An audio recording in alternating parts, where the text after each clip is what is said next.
দর্শক, ত্রয়োদশ জাতীয় সংসদ নির্বাচন 2026 গণভোট আজকে কিন্তু সকাল 7:30 থেকে টানা বিকেল 4:30 পর্যন্ত টানা ভোট গ্রহণ চলেছে।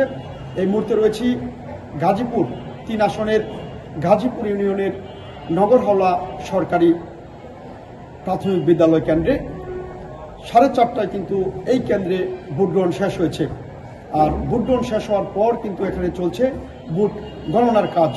আমরা আপনাদেরকে জানিয়ে রাখি যে গাজীপুর 3 আসনে মোট 180টি কেন্দ্রে কিন্তু টানা ভোট গ্রহণ চলেছে। ভোট গ্রহণ শেষে চলছে ভোট গণনার কাজ।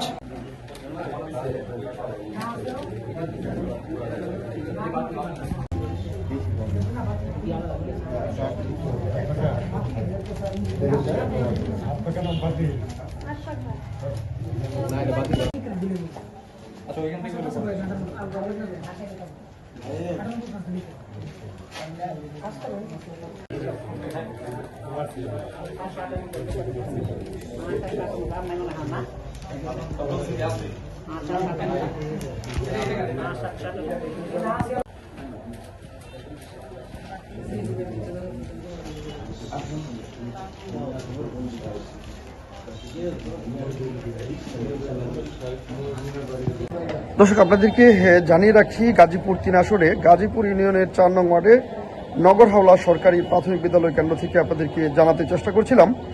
গাজীপুর 3 আসন সংসদীয় আসন 196, শ্রীপুর উপজেলা ও গাজীপুর সদর 2 উপজেলার একটি পৌরসভা ও 11টি ইউনিয়ন নিয়ে গঠিত এই আসন। মোট ভোটার সংখ্যা 5,27,364 জন।